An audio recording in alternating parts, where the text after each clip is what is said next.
Here and now, in this time and place, the most appropriate and necessary time and place. And as you feel yourself in this time and this place, I want you to tell me the very first things that you see or the very first impressions that you have as you begin to understand where you are and what is happening around you. This is a green, and my whole body just went all heavy and cold in my palms, like I'm holding two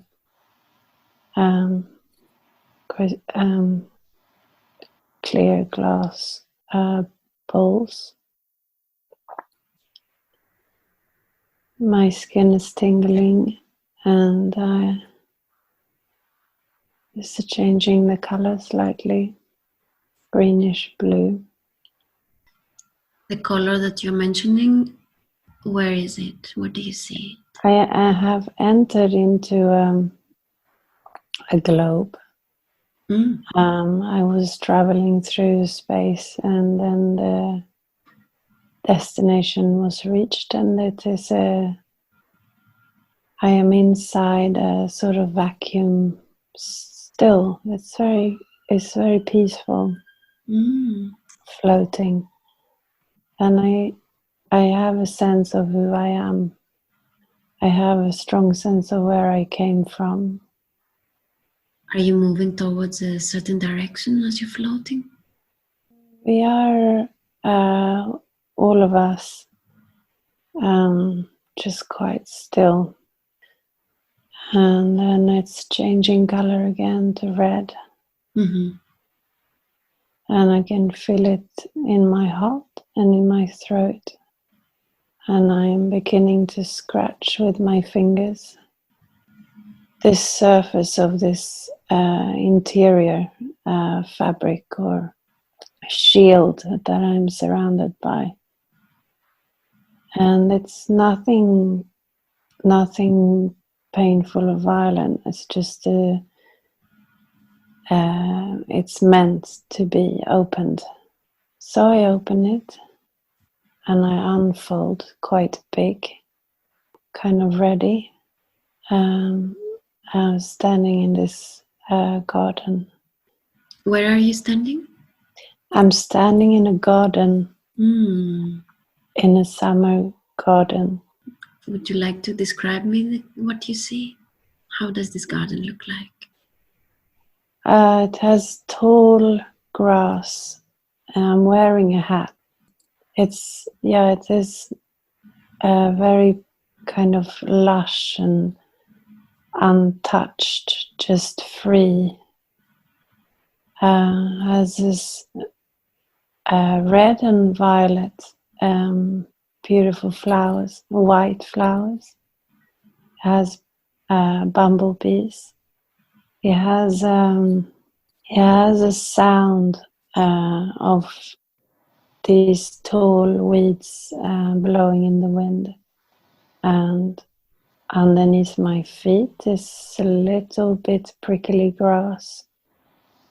I think I have animal feet. How do they look like? They are like a large dog or something. Not hooves. They have separated furry claws, strong. I had looked down on them, their soft padding underneath. It doesn't hurt me at all when I walk on this prickly grass. Mm-hmm. What color is your fur? Yellow, beige, kind of white, and super soft actually. Like, I mean, my paws are too big to be a rabbit, but the fur is soft like a rabbit. So let's look up on your legs. How do they look like? I am a very large cat, and I have this ability to turn my head. My neck is really agile, and I clean my fur. And I'm white around the front, and white also on my face. I think I am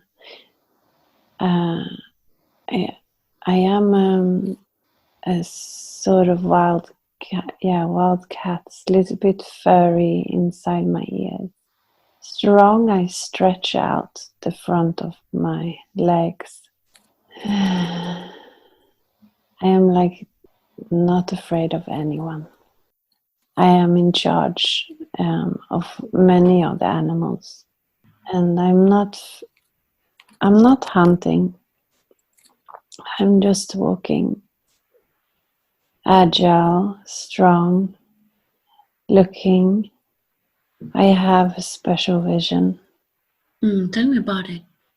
Yeah, it's really piercing.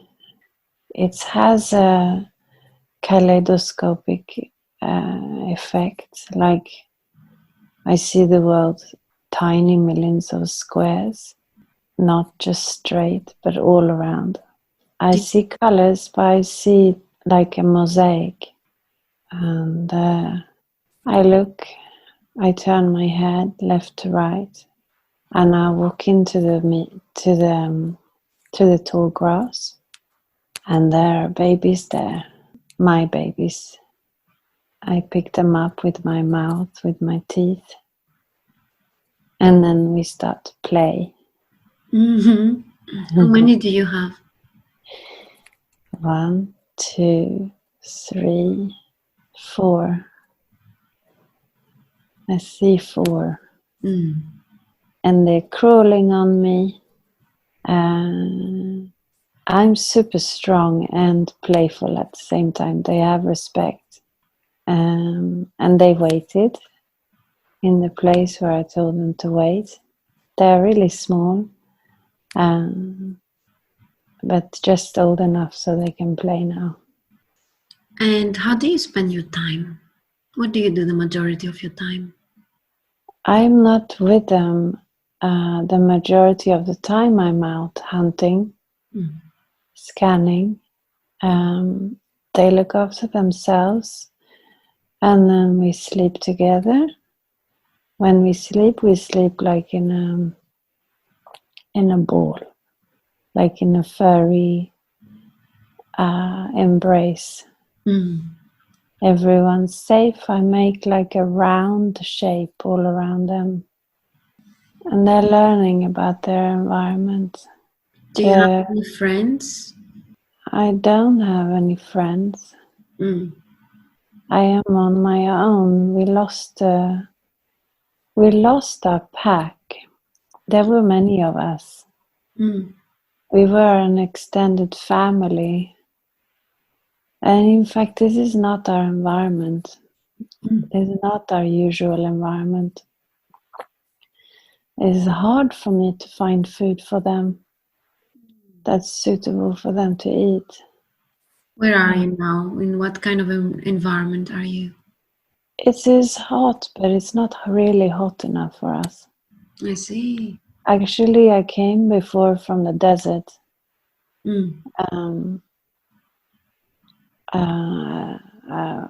Not as this cat.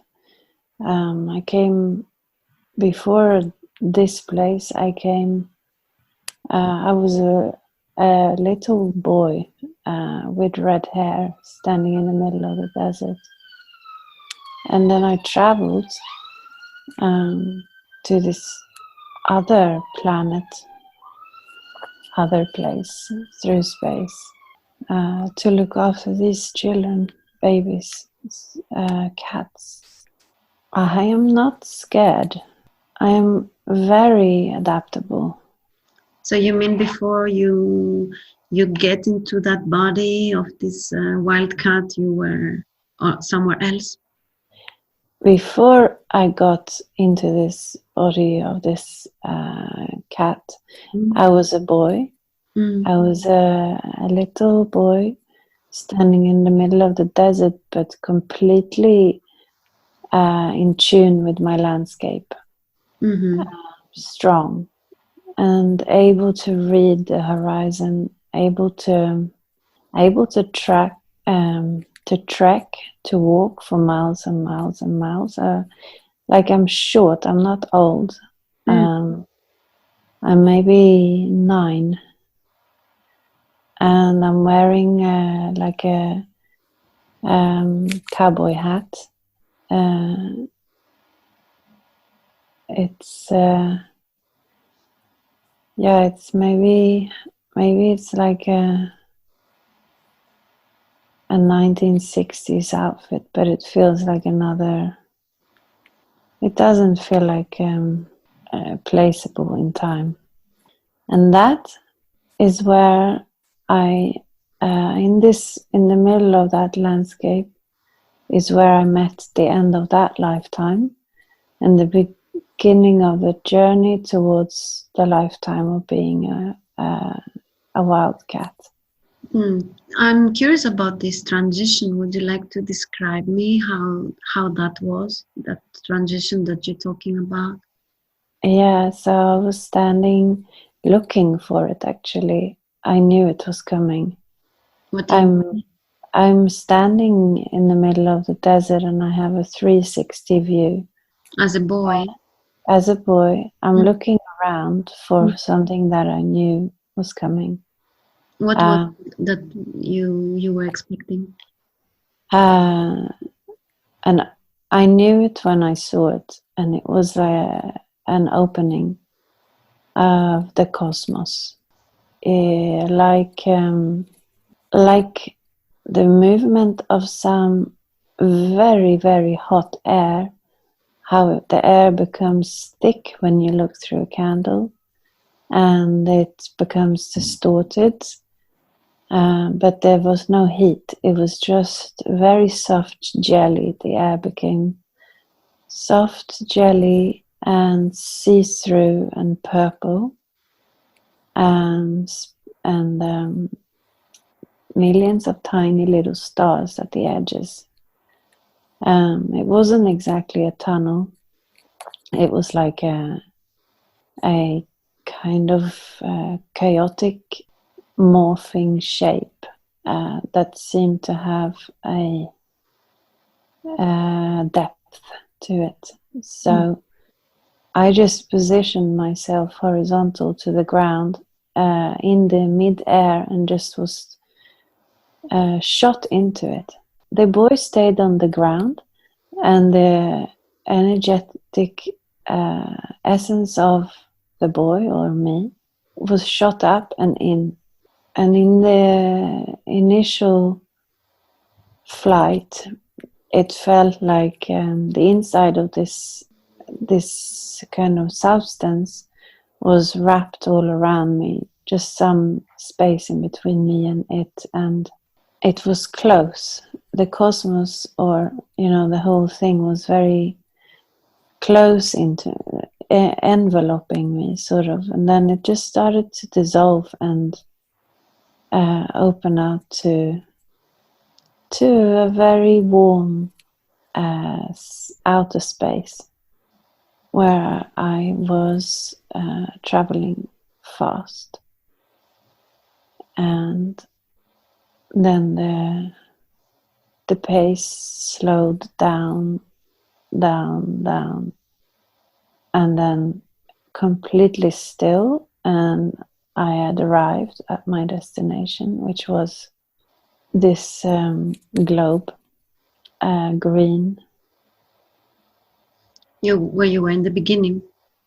Yeah, this is the green globe, and I entered it, Mm-hmm. and I exited it, and then I was in my new universe, in my new shape. The whole situation of the travel felt like being part of something much bigger than just separate. There were the whole consciousness of the whole thing. I was participating in every human, every animal, everyone, everything was there, waiting, traveling to their new destinations.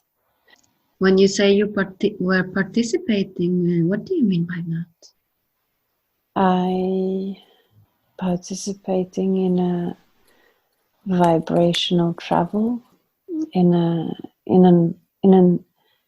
in between existence, or in the outer, much larger existence that is the overall existence of deciding, like a deciding principle. So did you decide to go down and enter the body of the wildcat? Was it your decision? There was really only one way to for me to go. It was something my energy was magnetically focused on. There was no question. Okay. A responsibility, a strength, power, confidence, solitude, and just destiny. Those are things that come to me in this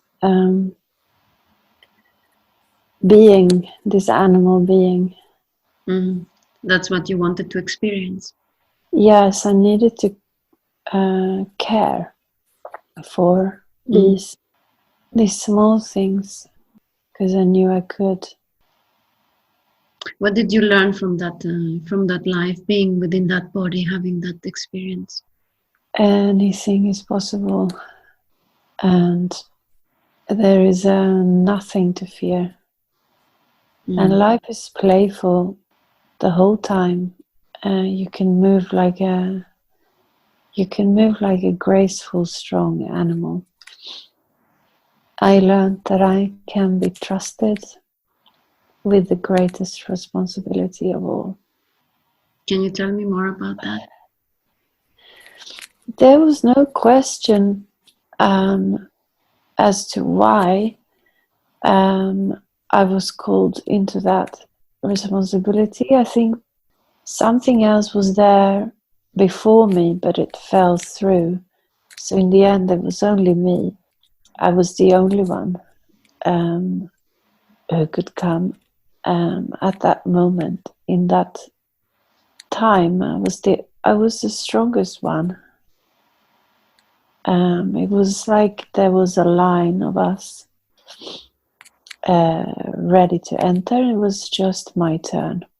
It was not an effort, and it was my calling to come and to carry.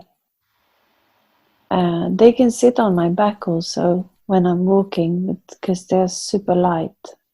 You mean your babies? Yeah. Yeah.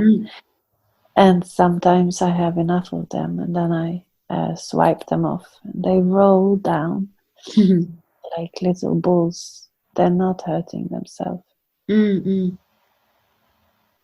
sometimes we walk, all of us. We are so in tune with sound. We are like a pack. the five of us. Any tiny sound, we react simultaneously, and then we freeze in our motion. Beautiful. Yeah. Okay, so let's close that scene. I want you to drift away from that scene. And I want you to move in time and space. And we are now floating again in time and space through the tunnel of light, where every life that you have ever lived is accessible. And we are now inviting, if it's appropriate for you, to see and visit another life. Yeah, I emerged through water, and I am in a boat, and it's the engine is turned off. Mm-hmm. Is it a big or a small boat? No, it's a small boat, like dark wood, kind of rowing boat, but with an engine at the edge, so you can. No roof, just I'm sitting at the edge and I'm enjoying the bobbing of the waves. Are there people there? Anybody there with you? No. You're alone? Yeah, I'm alone.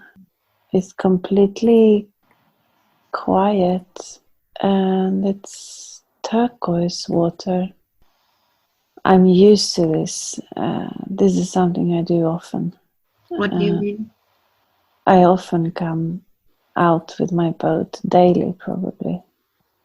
I have finished something, like I've finished a job, and I'm enjoying a moment before I have to return back home.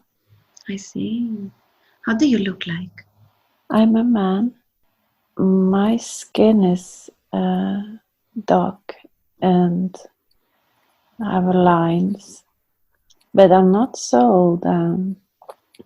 It's just that I live by the sea and the sun is strong, so I got dark skin and the lines.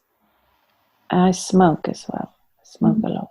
What do you mean by lines? Wrinkly, like. I see. Yeah. Okay. Are you young or old now? I look older than I am, but I'm in my 40s, I think. Okay. And how do you feel being there now? How does it feel to being in your boat in the middle of the sea? I am with God. I am completely with God, with the nature. I don't need anything or anyone. I am in a very deep sea, but the sea is kind. The sun is kind. The moment is still. I have arrived in perfect condition, perfect bliss. I am just satisfied. So when you say you're feeling like you are with God, from that perspective that you are now, how do you perceive God? Perfect stillness. Nothing more, nothing less. Just peace. Peace in the moment, and this moment is perfect. That is so beautiful. And I want you to take that all in. Take all that peace and stillness, perfection and presence, and all this beautiful feeling. Just take it all in. And allow yourself to be in that state fully, in that perfect moment in time. And let this beautiful peace just penetrate your whole being.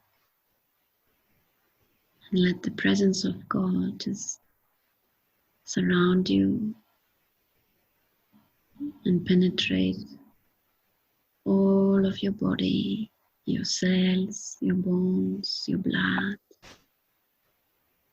your mind. And just bath into this beautiful energy.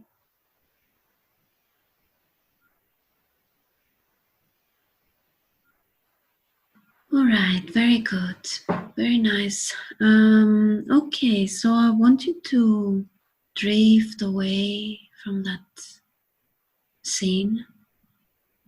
We are now drifting and floating away from this scene. And I would like now to ask if I have permission to connect to your true self, to your higher self. Yes. Do I have permission to ask questions? Yes. Okay. So I would like to start by asking, well, Teresi just saw different, some different scenes of seemingly different lives, different experiences. And I would like to ask you maybe one by one if you could just give us a little bit of more explanation on why she saw these scenes, these lives.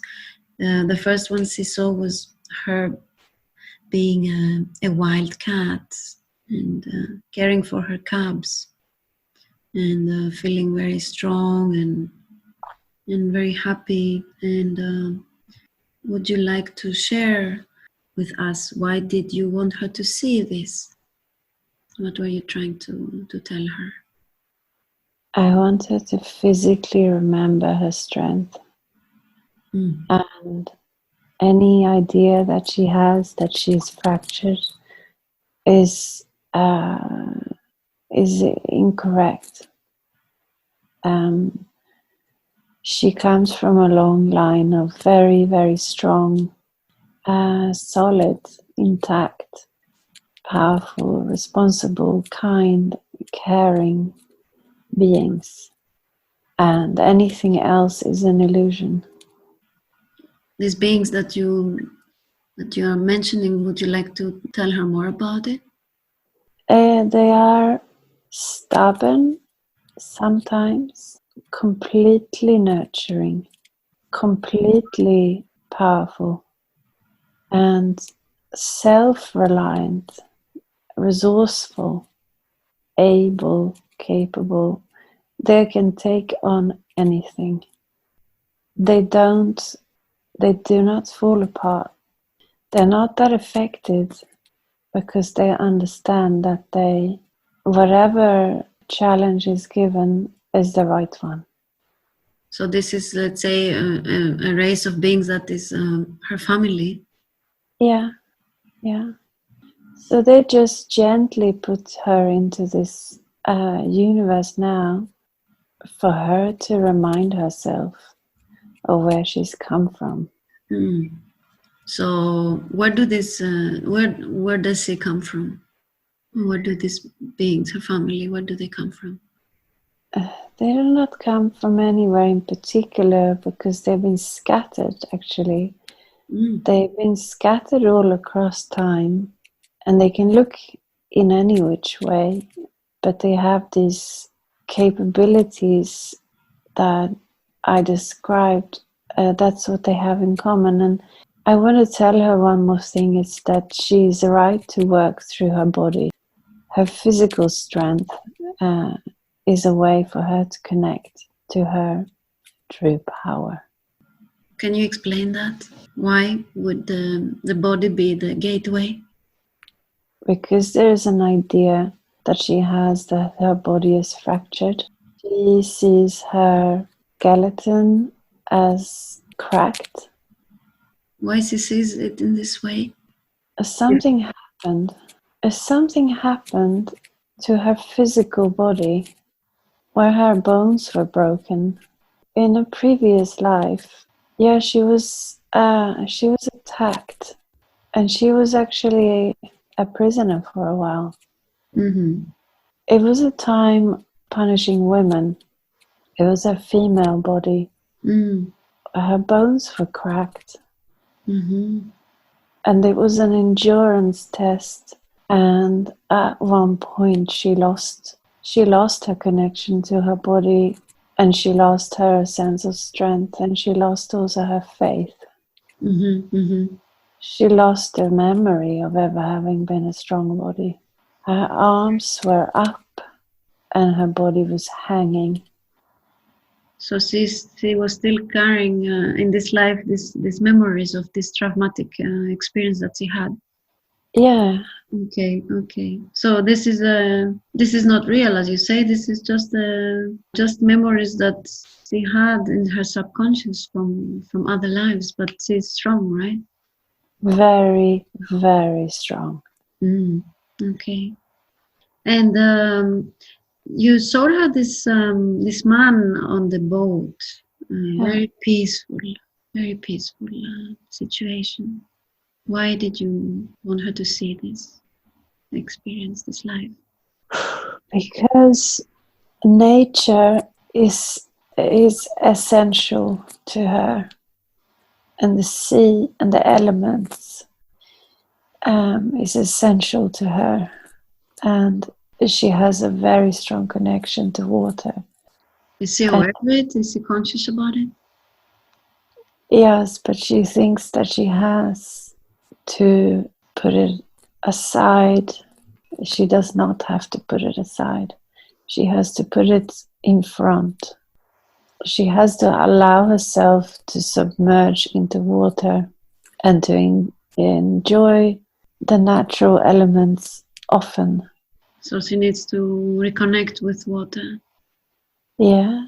And she needs to reconnect with nature, stillness in nature. This is very, very important to her. Also in this lifetime, it's what she came from her childhood. So yeah, nature is always an anchor. Yeah. So do you suggest her to just make more trips in the nature, or even moving somewhere closer to nature? Yeah, she will spend more and more time in nature. She will be drawn to nature. She will be drawn to living by the sea. And she should not resist this. Okay. And how is this going to affect her, just being more in contact with nature? She's going to reconnect to the feeling of the man. She's going to remember that when she lets everything else go the periphery, and she returns home to being in nature, to experience the elements, she will be in the hands of God, where she belongs. In peace, right? Yeah. This man seemed to be in a very peaceful place, in his mind he was in peace, right? Okay. So Therese has had a very challenging life so far, very challenging childhood and upbringing. I wanted to ask if it's appropriate that you give her some information. If you could tell her, why did she go through all this? She replaced her physical body with her mind, and she lost connection to her strength, and she went hiding, and her life became about a mental endurance because of what happened to her when her body was hanging. She needs to reconnect in this lifetime, her mind and her body. Okay, and this is something that is already, I guess that she's already started doing it through yoga. Is that correct? Yeah. that brings her in that place. That's why she likes it so much. It does help, right? Yeah.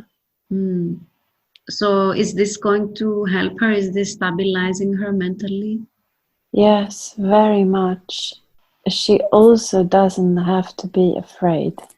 She really doesn't have to be afraid of her mind, because it is as strong as her body, and that's is what she will come to realize in this lifetime, that none of it isn't capable of everything.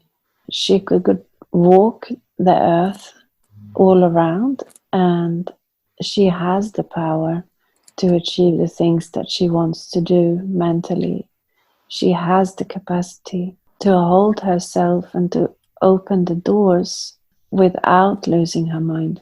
She will never lose her mind. She can overcome this. It's a challenge that she can overcome this. Yes, she just has doors that she can open, and that's all. Okay. And she doesn't have to be afraid on what's the other side of the door. Yeah, yeah. I thought that it would be helpful for her if she has a bit of a higher perspective and overview of what she has went through so far. So I would like to ask you, and if you feel it's appropriate to touch into this, please go ahead. If not, I totally respect it, and I will move on to another question. So I wanted to ask, why did she choose to go through this upbringing with the father that challenged her so much, and also being with a mother that was not really there for such a long time? She's healing the masculine and the feminine inside of her. She's healing her extremes, and she's healing a disconnection that became disjointed in time. She's looking for two missing pieces, and she's bringing them together internally in herself. And her father and her mother, they were literally just human beings manifesting as pieces, objects that came apart to show her that she can put herself together again and that she is intact. Her father showed her a fractured self. Her mother showed her her lost self, so that she could realize that she is not lost to herself. She is not fractured. She is intact and she is found. And she has a onwards journey. She shouldn't really look too deeply into her ideas of how her childhood has affected her negatively anymore. She can let go of that. Move forward. She can move forward, yeah. Beautiful. But I wonder if throughout this journey that she had so far, and I totally would agree with you that it's time that she moves forward. I just wanted to ask if throughout this journey she accumulated and inside of her negative emotions that perhaps need to be released at this time. Yeah, there isn't any guilt present anymore. There is no guilt needing to be attached to. The guilt is like a substance hovering over her father, hovering over her mother, hovering over herself. She is in charge of lifting this substance like a blanket and folding it up, putting it aside. No one is guilty of anything. Yeah, yeah, beautiful. Could you scan her body, make a body scan, and see if there is any dark spot, any suppressed negative emotion that needs to be released? There is in her back and in her chest. Mm-hmm. Okay, let's start from the back. Where exactly is it? Can you zoom in and tell us more? It's at the very lower back. So let's zoom in a little bit more and just please describe me, what do you see there? How does it look like? It's a little bit swollen, Mm-hmm. and it's very overreactive, and it's tense. There's a tension there. There's tension. So what is causing this tension? There's a fear of snapping, of breaking.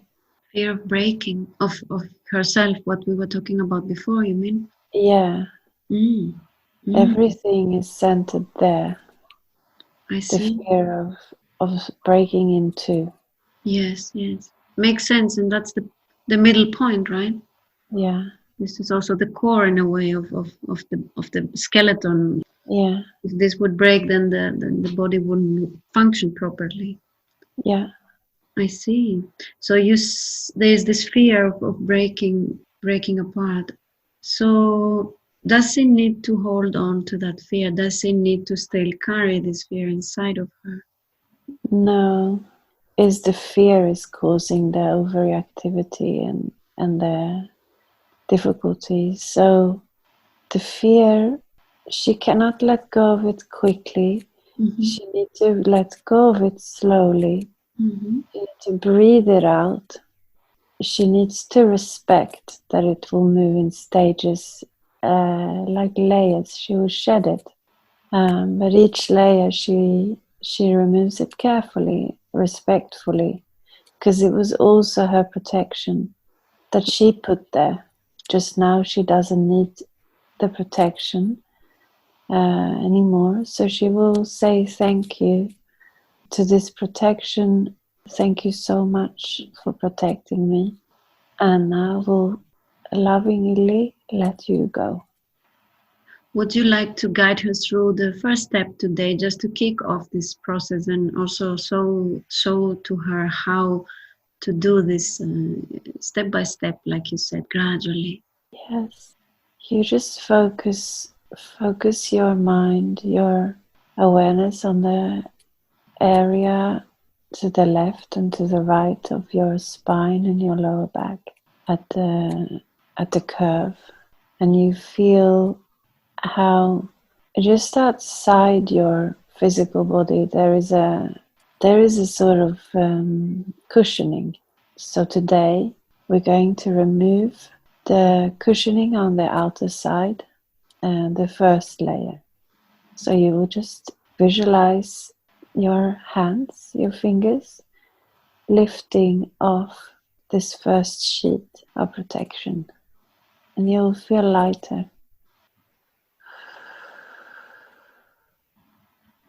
Beautiful. Is it lifted already? Yeah. How does this area look like now? More alive, pink, younger. Beautiful. So she should continue this process slowly, gradually? Yeah. And how often would you suggest that would be more appropriate that she does this? Every time she gets pain is a sign for her to remove another layer. It's nothing negative. The pain is a signal that she's ready to let go. So her body will signal to her. Yeah. Beautiful. The body is really communicating to us, right? Yeah. Beautiful. Okay. And you also, when you did the scan, the body scan, you mentioned her heart? Yeah. Okay, so let's move our attention there.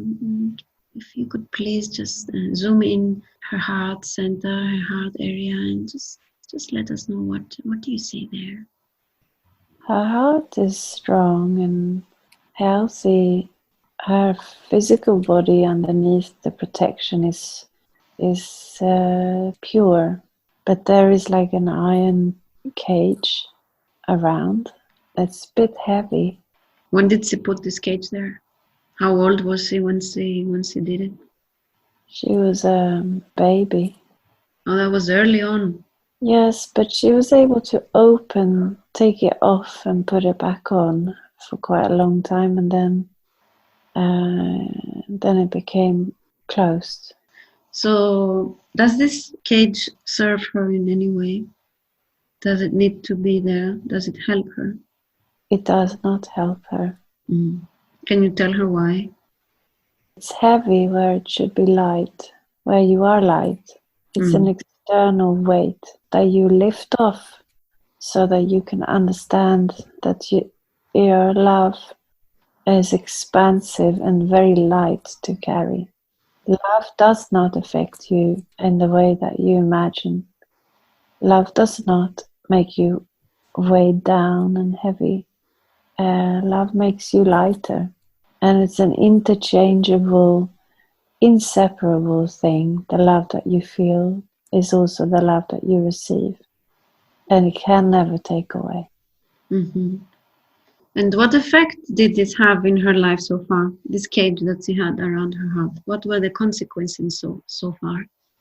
She gained an idea that her heart was separate and that it could never reach and it could never really be reached. So her heart was locked away in a sort of constant longing. Yeah.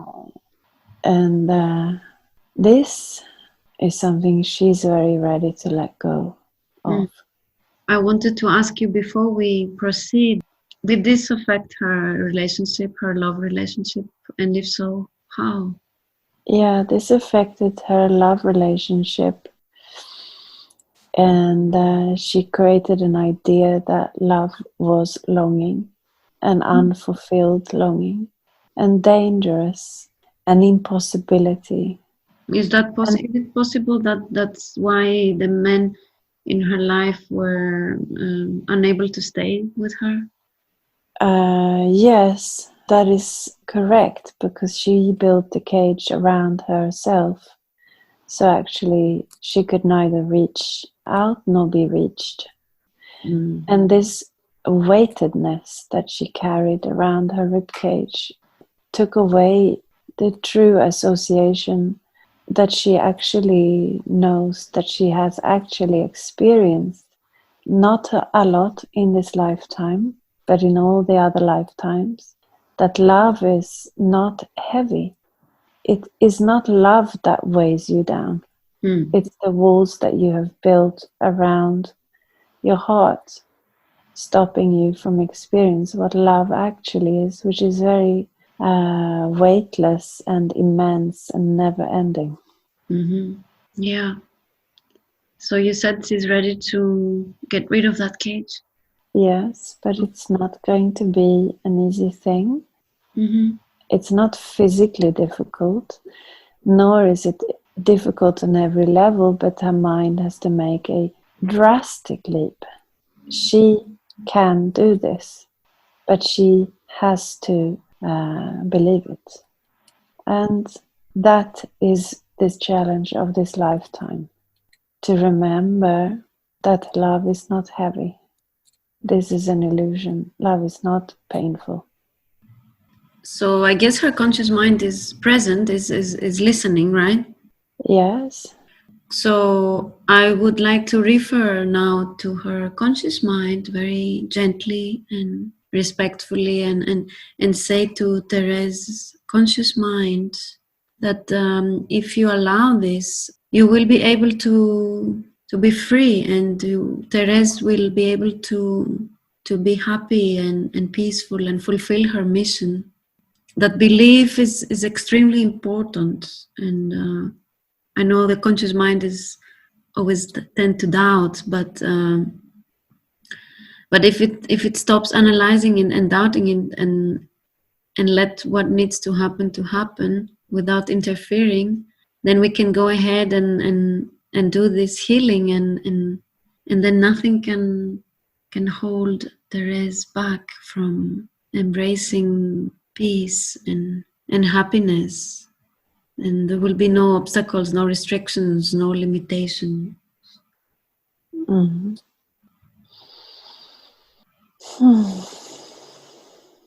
What does her conscious mind say? Her conscious mind surrenders to her heart. That's beautiful. That's beautiful. So let's allow the wisdom of the heart. Let's allow this immense wisdom that resides within her heart to really step forward and just guide us through this process. You can feel how your chest is beginning to vibrate and shake a little. And that is the action of allowing your heart to expand, of literally surrendering to your heart. You have the experience of your chest becoming elastic. As it's opening up. Yeah. Rather than the cage weighing you down, your heart is pushing it up and out. The strength has swapped places, and the heart is stronger than the protection. The muscle just grew, and the organs inside the rib cage and the metallic cage is more powerful. There is fear, and the fear is the doubt, and the doubt, you put it gently to the side. Mm-hmm. It's just so simple. You just continue to surrender your head to your heart, and you just allow your heart to expand. Anytime there is fear of the abandonment, fear of the rejection, fear of disintegration, you recognize that this is your conscious mind doubting your heart, and therefore you just gently put it aside. And when you do, each time you do, your heart gets stronger. Does it need to visualize this cage being lifted, or has it been done already? The cage has melted to the sides, evaporated. Wow. And there is only the rib cage left, which is completely subordinate to the muscle of the heart. What do you mean? It's a collaborative action, but it takes, the rib cage takes the order from the heart. The heart is in control. The heart is integrated into the rib cage, and the heart and her whole heart chakra is open. So should we also release the leftovers from her rib cage as well? Just release it completely and fully and permanently? It's gone. It's already gone. Beautiful. And would you like to tell her how is this going to affect her in her life and well-being from now on? The lifting of this heavy cage. Yes, you will wake up tomorrow morning with an unfamiliar sensation of light. Light and strength completely, perfectly combined. And you will walk into your kitchen, you will make your coffee, you will live your life with more ease, with more curiosity, and you will welcome but also recognize your strength, your ability to stay open. Your back will not trouble you as much. Slowly, you will begin to heal your back, and this will affect how you carry your chest. Continue to surrender your heart, your head to your heart. Just continue to remember it's very simple. It's very, very simple. It's very, very fast and very, very simple. That's so beautiful, and I love this so much. Mm-hmm. Because I do know from my personal experience the beauty that resides within the heart, the wisdom, the joy, the creativity, and everything we need in this human journey to be balanced and sane and in peace, to move in our life like effortlessly. So I want to thank you already for all the beautiful work that has been already done. I'm so happy. And I'm sure she will be even more happy. Mm-hmm. It was so much needed. I have a few questions to ask. May we proceed? How is she doing physically? Is it okay to continue the session today? Yes. She is very happy. Okay, that's good. So what was standing in the way for her creativity to flow? And how can she access it again and let it come out and blossom? She actually has not been creative for the lifetime before this. The lifetime before this was more challenging than the lifetime she's in now. This is a lifetime of transformation and to reconnect to lifetimes before her past life. So she just carried with her memories because she was a prisoner. She had all her basic rights stripped away from her. She wasn't able to use her hands. She escaped into her mind, but she wasn't able to actually physically manifest anything outside of her mind.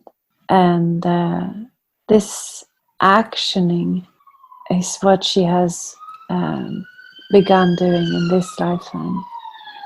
But she needed to remember something from longer ago, that it's innate to her, that she is allowed, that it's safe, that she is entitled, and that she is not separate from her creativity. She is her creativity. She raised her hands because that's what she had to do. She gave up her physical body. That's what she had to do. Now she has a physical body and her mind combined. And when she realized that these two things are stable, she can dive into her creative state, because everything will still be there intact when she returns. This is three things. So it's her physical body, it's her mental state, and it's her imaginative, creative channel. These are the three things. They're actually equally making up her fundamental pieces. She started with a physical, and then she moved on to her mental, spiritual self, and she is now already opening the channels to her creativity, realizing that it was there already. It's in everything. It's in every fabric of her being.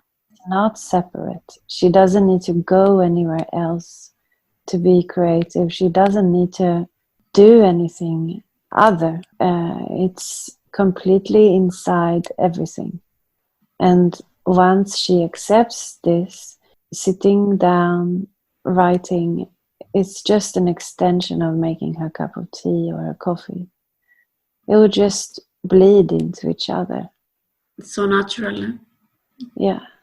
Mm. Is there anything that she needs to do to remove any block to get to that place? Sleep better. Look after yourself. Push the doubt aside, because it doesn't have anything to do with you. Just gently push it aside. You said sleeping better. Any recommendations for her sleep? She said she doesn't sleep very well. She can. She has the ability. She was a cat. She knows very well how to sleep. Oh, yes. She just needs to let go. She doesn't have to control the universe. The universe is already balanced. She can just understand that she enters her sleep. It's another creative state. She lets go. She surrenders. She wakes up, and that's it. A thought just popped into my mind, and I would like to ask you, and please tell me if it is correct or not, if it resonates with her. Is it possible that the fact that she remembered this life of a feline, of a cat, will awaken in her all these abilities that she had, which is, of course, the strength, the power, and the stability, and also the the sleeping patterns that are much more balanced. Yes, and her very strong intuition. She is very perceptive on all the layers. She hears things that cannot be detected by her human ears. And she senses things and sees things that she can't see with her human eyes. And this is natural to her. When one remembers a past life, reconnects to a past life, the energies, the elements, the gifts that were there are resurfacing or being remembered, like as we are like polishing them. Yes, and one more thing, she should not be frightened of becoming angry. This is not her being dangerous. Anger is not losing control. It's her authority that she needs to exercise sometimes. And it's boundaries. She has a territory. She has a map. She has a intuition. She has a all-knowing sensibility, and it's very clear, actually. And within that is also a strong authority when it's needed. And this is not what she experienced in childhood. This is not the fragmented pieces that was her father, who was unpredictable. No. She listens. The more she listens to her intuition, the clearer her boundaries can become. And then she doesn't have to have a sense of fragmentation, losing control, falling apart. Okay. That makes sense. So, what was that one reason why she felt mentally unstable, because she didn't honor herself in a way? She was not honoring what was coming up, and she was just separating herself from several emotions that were rising. And yes, she tried to mirror her father and all of his different pieces, and she got really lost in that. Trying to be in too many places at once, always watching out for an attack of an unexpected piece that spoke up. So her intuition was used, but focused on something that didn't serve her exactly. Trying to decode someone who was fractured, assuming the same personality to help him. Yeah. So she suppressed a lot. She was suppressing a lot of her anger. Yeah. Can you give her an advice? How can she express her anger creatively and harm in a harmless way? Because we need to express our emotions. We need to honor them and let them come out, right? But maybe she just needs some advice on how to let that energy come out, but of course without hurting herself or other people. Yes, she can really do it through her creativity. She should continue with music. It makes her feel very powerful and in charge in the way that she's doing it, playing and having fun. And she should collaborate with other people with music. And she should continue with the kind of writing that she's doing, and she should continue incorporating movement into her practices. she should just play more for the fun. And I see how she gets overwhelmed by life, and she wants to numb her emotions because she's frightened of the places that she might go to. But she does not need to be frightened of anything. If she can just bear, she will discover that they are short waves, and then she's back again. Okay, and I wanted to ask you one more of her questions. It's regarding Anutosh. Any advice what to do with this relationship? Should she move on or should she wait for him? She doesn't need to do anything. I told her this. She really doesn't need to do anything. She is completely loved. She is completely found. And she just rests in the knowledge that her heart is her own muscle. The cage that was manifested around her heart area is gone. And she can just trust in the power of her heart, and that's it. Nothing can hurt her, not really. She doesn't need to go looking for answers. If that situation should manifest in this lifetime, it will manifest in this lifetime. She doesn't need to do anything. Okay. She just needs to surrender her head to her heart, and that's it. Is she good enough for her children? Yes. Yes.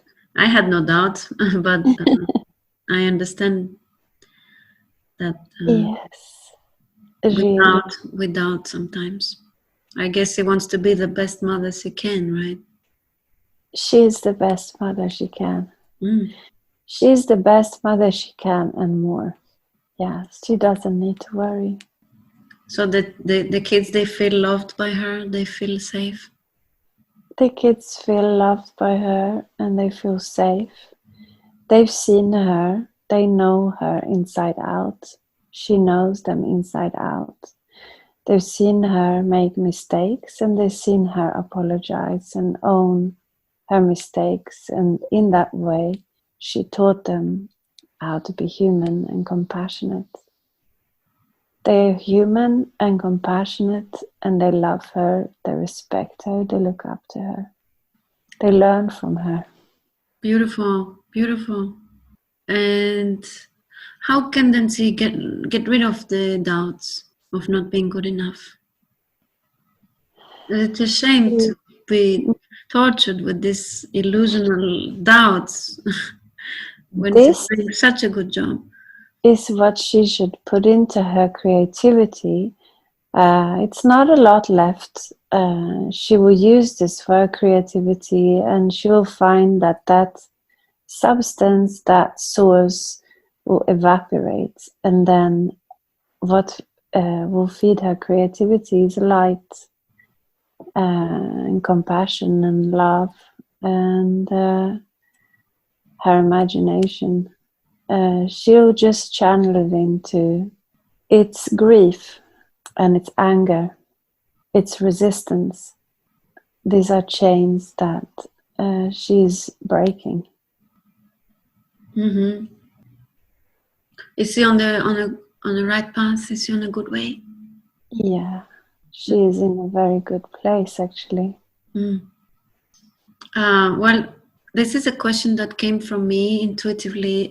Please feel free to not reply if it's not appropriate. Regarding the medication that she's on, do you think she still needs it? And if so, for how much longer? And how could she perhaps get away from that? She will need it for another couple of years, and then she will be able to stop taking that medication. It won't be difficult. She will need it because she would like to see her children a little bit older before she removes it. She would like to be more established in herself, more. She would like to be in a relationship with a loving partner, or in a very loving relationship with herself. And she can let it go, no problem. Absolutely no problem. Okay, great. So what is her purpose for this life? Why did she come in this life? To spread light, to spread love, to heal broken chain, not her chain actually, but to find her mother and to heal her broken chain of abandonment, because she is actually not abandoned before this lifetime. Therese is not abandoned before this lifetime, no. But her mother and her father, many people she came into contact with were abandoned in this lifetime. And she metamorphosed this experience in herself. She received their experience, lived that experience, and overcame that experience in this lifetime. Wow. So she has done a lot of work. Yeah. Yeah. Yeah. And what is her power?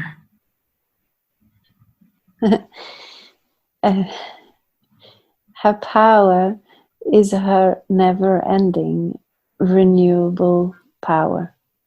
Is that she's not, you cannot smash her bones actually. And you cannot suck the life force out of her. She will always rise up. And she has the power of compassion and forgiveness and understanding. And she used to take a little bit away from herself every time she forgave someone else, like an offering. So she used to have a sense of shrinking. So this is not at all necessary.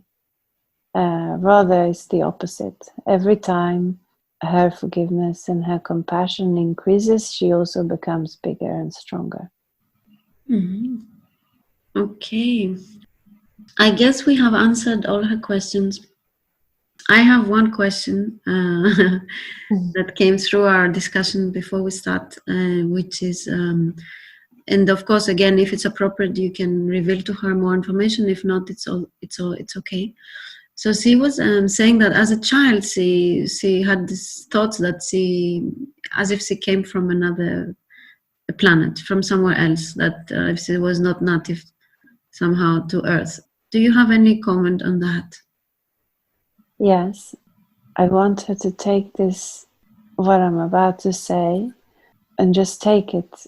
Don't analyze it. Don't think about it. Don't any doubt. Put it to the side. But you are a messenger. That's it. A messenger. Yeah. Everything that you knew when you're a child, that is correct. That's all I can say for now. Beautiful. Is there any last message that you would like to say to her? Let go. Let go of holding on, because nothing will be lost. You're completely safe. Don't worry. Return home to your heart every day and practice forgiveness to yourself in the way that you put into action to other people. And if you feel weight on your heart again, remember that this is, you put it there, you take it off. You can do that. It's easy, it's so fast. You just surrender your head to your heart and you sit with your heart and you feel it expand again. Nothing can be taken away from you. That was so empowering and so inspiring. Thank you. Thank you.